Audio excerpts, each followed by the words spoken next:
What about celebrities who've been in touch with you? Obviously, you can't name them, but saying, "Hey, I actually agree with you, and I wish I could come out and say things, but I have to think about." It's only happened once. Okay, you can't say actually. No, don't say who. Can't say who, no. He was very decent and phoned me when he was in the area and said, "Do you want to meet up and have a lunch?"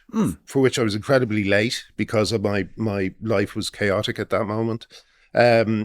And I turned up and he was very nice, said he agreed with everything, told me some stories of wokeism on the kind of comedy circuit that just disgusted him. And just said that and gave me another kind of insight into why no one was standing up for me.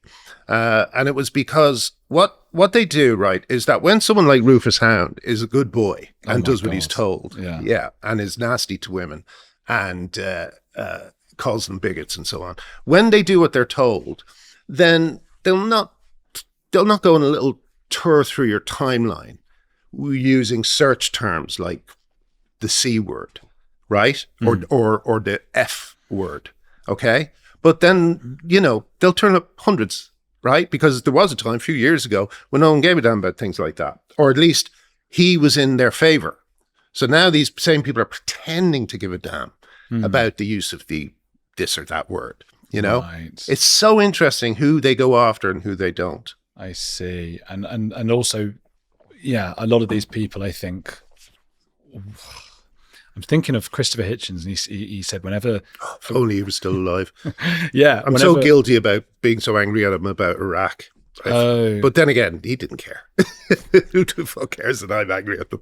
Well, his point about Iraq was that the Kurds, you couldn't... Saddam was so... Can't get sidetracked by that. But I think he was ultimately wrong, but that Saddam was so power hungry and mad and so ruthless, and he was killing hundreds of thousands of Kurds, and just the bodies were piling up, and no one was doing anything. That's not the reason we invaded. No, sure, but that was. I just got angry because I just thought they were the most loopy cabinet of America First wankers, and I just thought, why are we joining with these guys? Maybe do it under a different leadership, but not really that. But anyway, we have got sidetracked. Oh yeah, well he was his point about he said something like whenever he had some raving lunatic priest or some famous person having a go at him about religion, he would set his watch and just wait, and inevitably something would come out about that person. Done something to children or something else or whatever. So many of these people who are so vehemently pro-trans, you end up seeing they're just violent misogynists. Yeah, and also again, predators. A lot of predators are using. That's why people. The way that trans activists twist this is that if we see a poster for a school gay disco, school LGBT disco, right, aged 12 to 16, okay? If we see a poster for that, we don't look at it and go, yeah, it's so sweet, We think, which adults are getting to know which kid is and isn't gay? Have they been vetted properly? Oh. Do you know what I mean? Are the 12-year-olds at the same development level as the 16-year-olds? No, they don't answer any of these questions because they don't think they have to, because they've created this sacred class of LGBT people. There are some just like as with gay priests, 12-year-olds. Just as with that's why you don't create sacred classes, because if a sacred class exists, predators will try and get into it. I always say at least Catholic priests had to learn Latin, Yeah, that was a barrier. To getting in. Quite a tough barrier, But now, if you call yourself,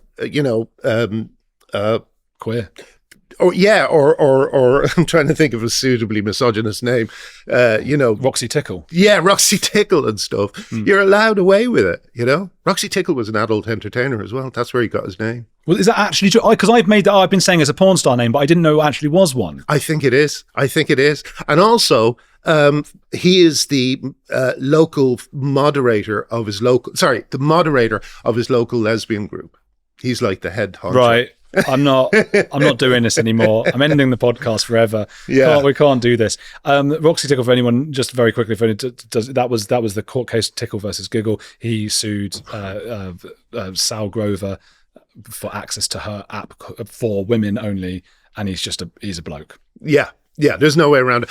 And what was brilliant about the case was that if you searched Roxy Tickle on Google, Sal's face came up. Wow. So there was, and it happened in a few different People places. thought that's what Roxy Tickle looks like. Sal was the face of it, and then the headline would be "Trans woman wins case." So no one wants to show, the BBC don't want to say that woman, and why trans woman wins case? Woman gets into the thing. Yeah, woman wins case. So it's just like, I don't know. I mean, a reason I heard that people don't want to face up to this is because the sheer size of the machine that's involved in trying to trick them and fool them and mislead them and confuse them. The sheer size of it. It really came into it's come into action on Hilary Cass and Iman Khalif. Yeah, those two, I've never seen such levels of.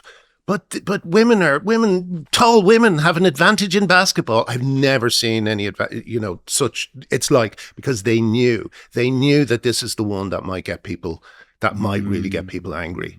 It's really bizarre. And a lot of people say, and I thought at first this isn't a trans issue, and then I came to realize it absolutely is, because the International Olympic Committee, they deliberately didn't want to speak with the Boxing Federation, which is almost unheard of in the Olympics, because usually the Sports Federation speaks with the Olympics. And the Olympics were like, no, we don't want you, because we do it by gender identity and your passport. And that's very much because of trans. There's no reason they would have that rule otherwise. It's self-ID. Yeah. That's the greatest thing about the UK. The UK is called Turf Island because it was the first country to see self-ID coming down the road and mounted an effective opposition to it.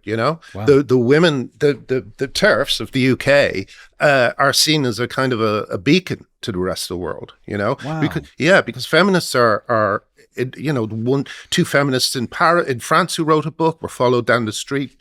People shouting 2 bullets for 2 TERFs and stuff like that at them. In Germany, people are being. I was just doing a Zoom the other night with a guy who has such a rich history in music in terms of bands like Sonic Youth and Eisenstein Neubauten. I don't know how to pronounce it, but he had this incredibly rich history in all these bands, and he has been. He has gone through what I've gone through. Yeah.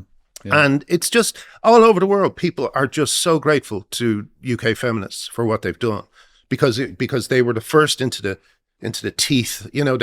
They were the first to go out there and deliberately put themselves at risk because they knew trans activists would attack them. They did that to try and get attention, to try and make people see what was going on. For you to speak, they did a great job.